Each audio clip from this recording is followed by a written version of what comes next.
I'm CT. When I'm not hosting podcasts, I live in the real world. I mean, everybody has to have a job, right? Mine just happens to be in CS. Customer service. You know, solutions, relationships, while keeping my team pumped up to keep a constant connection with everyone who has chosen to step into our location.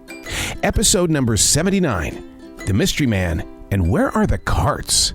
This is C.T.C.S. The day starts off with these very expensive buns for hamburgers, and the sign says buy one, get one free. But then you go to another part of the store, and it's $6.49.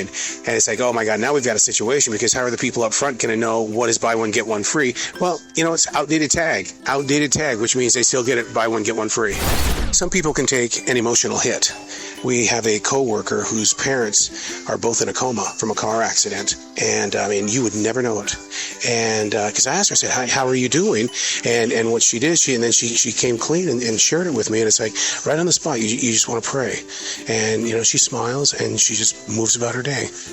Taking that emotional hit and keeping going says a lot about her. Okay, products that are misleading at a grocery store. So I got a return, and I looked at it, and it made me, it was pink Himalayan salt, and it jogged my memory. And a lot of people are under the misconception that it actually comes from the Himalayas. Yeah. It's actually mined and produced in Pakistan. How can they do that?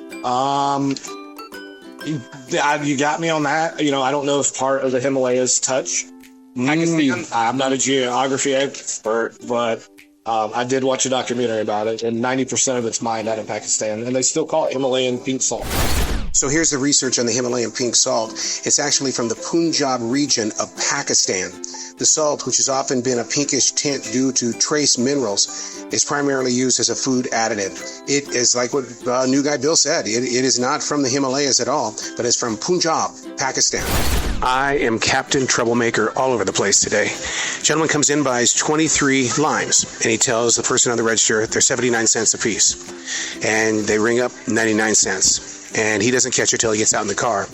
Comes back in the store and says, they said over there that it's 79 cents a piece. And he says, you don't trust me? And I say, no, I do trust you. And so I went over after he had left because I reimbursed him. And it was 79 cents over at the food bar. But in the regular place, it was 99 cents. So I went to produce and I said, what's the story here? I said, how am I supposed to know the difference between a 79 cent lime and a 99 cent lime? Oh, we forgot to take down the tag. Oh, twice in one day this happens to me. The CO2 is out at the bar. This is Thirsty Thursday, man. We got to get this thing fixed immediately. The band is about ready to play. We have live music on Thursday nights. Tonight we have 2 different wine samplings, and people are here to drink. They're here to really get involved, and we can't. So we've got a new CO2 that we're putting in there, but I hope to God that's what the problem is. Oh man, hook up that new CO2, and it's like Old Faithful over here at the bar now. No, really, it was kind of a scary situation, because you're sitting there and you're going, what are we going to do with this full bar? And people want their drinks. So we'll call her the chicken lady. She comes in, and I realize there's a big sale on, but then what she wants to do is she wants to exchange it for a more expensive chicken. Right. And it's like, I mean, I told her that it couldn't happen. I'll just give her a rain check. And then she looks at me and she says, you don't have any power here. And she says, I'm just going to go up to the front. And then I saw her, she was up here with you. Like I? Yeah. And so the manager on duty, what does he tell her? I can give you a rate check for that. That's it. And that's what she got. She got a rate check for it. What was her reaction? She didn't argue with it, but she was not happy about it. Yeah. She wasn't happy back there at all. Even with the people in the meat bar. We told her, he said, we'll probably get more tomorrow. I drove up here today. I want to go home with chicken tonight. Every week he comes in here for 2 to 3 hours. So we already know that he has put 3 or 4 items inside that basket, got rid of them somehow. Now he's carrying bananas, and he's making it look like that he's busy looking for something. What is this guy up to? Hide and seek? But if you engage in a conversation, it's going to be a 30-minute conversation. Well, today when I saw him, because I tried to avoid him first, I was trying to just stay up on, which I'm actually like say just like walk up here, all the craziness that keeps happening later. But since he was doing that, I was like, well, let me just. When I saw him, I was like, hey man, I just fist bumped him and kept moving. I didn't even stop. I didn't even break stride. I didn't want to get caught. He's headed back over to the bananas. I bet he dumps the bananas. I bet he dumps them. Security began following the gentleman that comes in for the 2 to 3 hours and noticed that he put the bananas back, went over and grabbed a couple of more things, continued walking around the store. And then all of a sudden, he comes up to the front of the store, puts down the basket, which was empty. We knew it would be, and he leaves. And it's like, so bad. I want to ask, what are you doing? What would you do? As somebody, just a member of the team, or just a regular person in society, would you walk up to him and say, I always see you in here. What are you doing business? All right, what are you doing? Transition walk, day number 2 out of 4. My God, my body is on fire. God dang it. This is only day number 2. I don't know. I was doing a lot of walking, maybe lifting. I'm not the only one in retail that goes through this. I might be the only one that bitches about it, or at least openly. I think that releases some of the steam. I don't know if maybe that's the writer in me. The writer says, look, you feel like crap? Talk about it. Take it to the people. Yeah, right. Figure out a solution, Mr. C.S. Every so often, the bigwigs do a walkthrough, and we spend 2 or 3 days making sure that everything in the store is 100% beautiful. And it's one of those things that I think this is where it gets deep inside my skin, is that I go, why aren't we cleaning the store this way every day? Why are we waiting for the day they come to visit? So we finished up last night. It looked very pretty. And the unofficial word is that we did very well with the walkthrough. But I also, when I come in, there's barbecue sauce on the customer service counter. There's a half-empty Wendy's drink. And I'm like going, isn't this what really I was trying to talk about? That we're not cleaning every day, and now that we've gone through the walkthrough, it looks like trash again. Just wrapped up the floor sweep. So many people hate doing that. For some stinking reason, I always put pride in it because for two reasons. Number one, to prevent slippage from a guest. A guest walks by, slips on it, gets injured. And number two, I think subliminally, it shows our guests that we take care of our store. We want to keep it clean, and we're doing it for you. I don't think they know most of the time that when they say that we didn't give them their money, that we're going to count the till. Yeah. And that we made sure we counted that meticulously because we know the till was going to be counted later. Yeah, because I had a guy when I was in Matthews, and he said I didn't give him $60, and so I just gave it to him.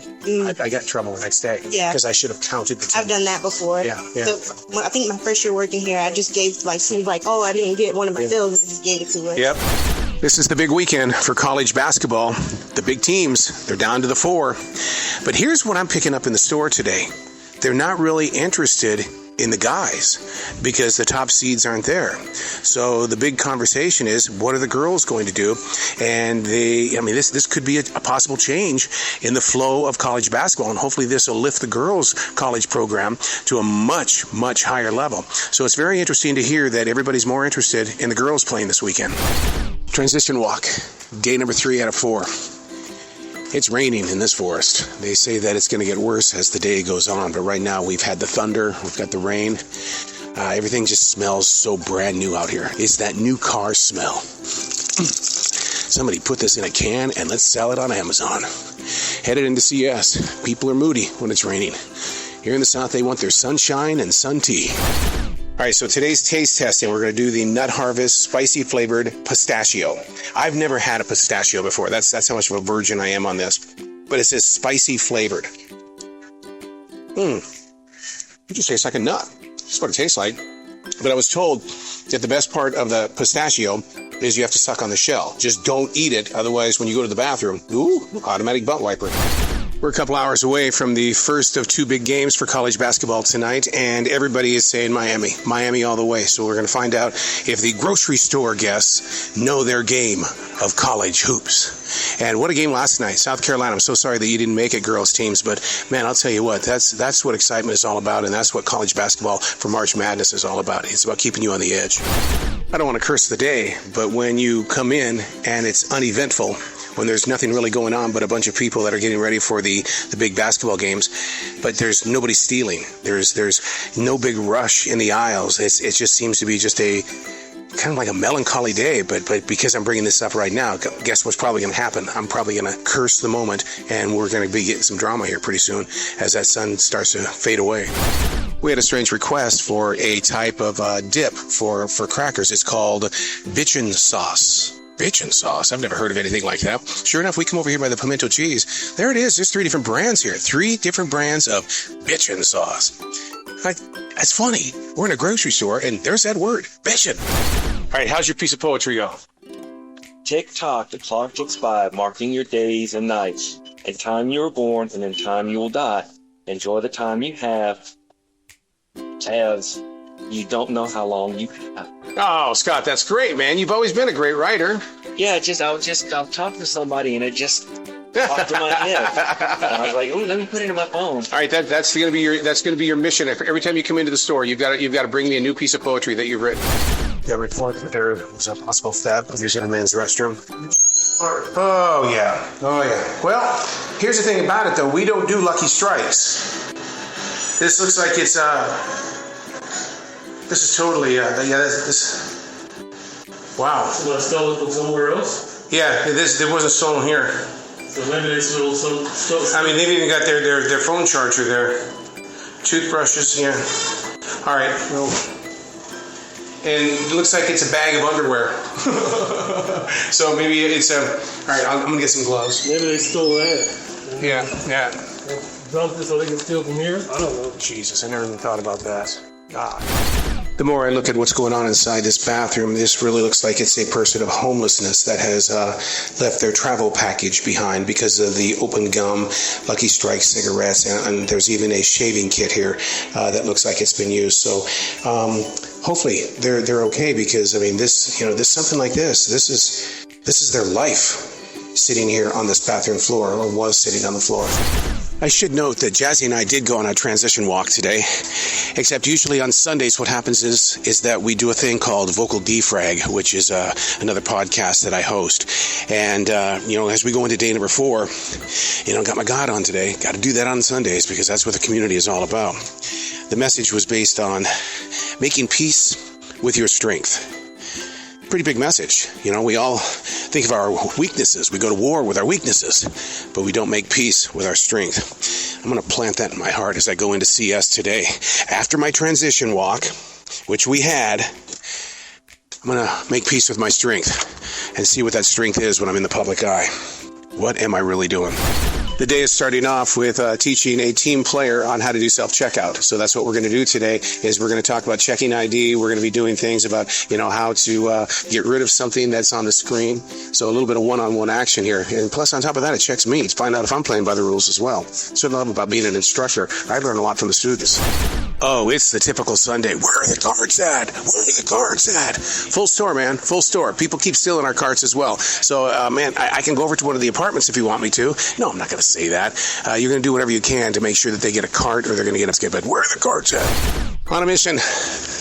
Getting in the big old Ford F-150 and headed out to find the carts at the different apartment complexes. So I'll be doing this for a little bit now. Got to find the carts, man. Nothing worse than upset guests who are going, where are the carts at? So now I'm on my way to figure out where these carts are and load them up and get them back in the corral. A couple comes in, and they've got like 3 cases, and cases that have Tito on it. And I'm thinking, oh, well, this is pretty interesting. I've never seen Tito vodka at a grocery store before. Well, what was inside? Lemonade, sweet tea, $330 worth of lemonade and sweet tea. Not everybody came to the party. Guess what? They're bringing it back. And here's the twister on it. They didn't even buy it from our store. They didn't. It's the store down the street, but we still took it all back. I don't know if this is a joke or if this is authentic. Drake's Coffee Cakes. Okay, freshness guaranteed. I get it. It looks really interesting. They've been going since 1896. But up here in the right-hand side, it says Seinfeld. Watch weeknights. Seinfeld? What a great way to promote your website, because it is Seinfeld.com, but that's very interesting how advertising has changed for a lot of these shows. So the Drake cakes are authentic. It was explained to me by a Seinfeld fan that Elaine, I guess, on the show was craving and going crazy over Drake cakes. So it's very interesting that here in 2023, Seinfeld being gone for all these years, but because of the website, Seinfeld.com, what a great way to do it. And open your mouth, insert your foot moments. What did you do? Well, when I asked, I very, very politely asked, when will we, put up a sign that says no teenagers in after 6 p.m. And because of, what we see, because, there are malls and there are other stores that are incorporating that right now. And then, so one of the people said, we have far less shootings. And then my answer back was, so far. Well, that's right. I mean, if think about that mall that's out there, the old Mills, and that place used to be really safe. No one can get to it. It's out in the boonies. And now what happens? Now they have a shooting every weekend. Yeah. I mean, it's a product of the world we live in. I mean, unfortunately, but you never know, man. I mean, I don't know if the listeners are aware that we have to watch active shooter videos all the time, 6 times a year. Yeah. And it's at some point you start becoming numb to it. Right. And I actually, no bull, I'm being transparent. I sit down and have a conversation with my wife, and she gets me into the mindset of there's nothing I can do about it. If it's my time, I just let it go. Yeah. Don't worry about it. Just understand it was my time. Yeah. I mean, we're not trained law enforcement or anything like that. I think if that does happen, our instincts are going to kick in, and it's fight or flight. Most likely, we're all going to watch our own asses. I'm running. We're trained to run. Yeah, as a martial artist, we are trained to run. Yeah, I mean, it's one of those things I hope we never have to encounter, but Jesus.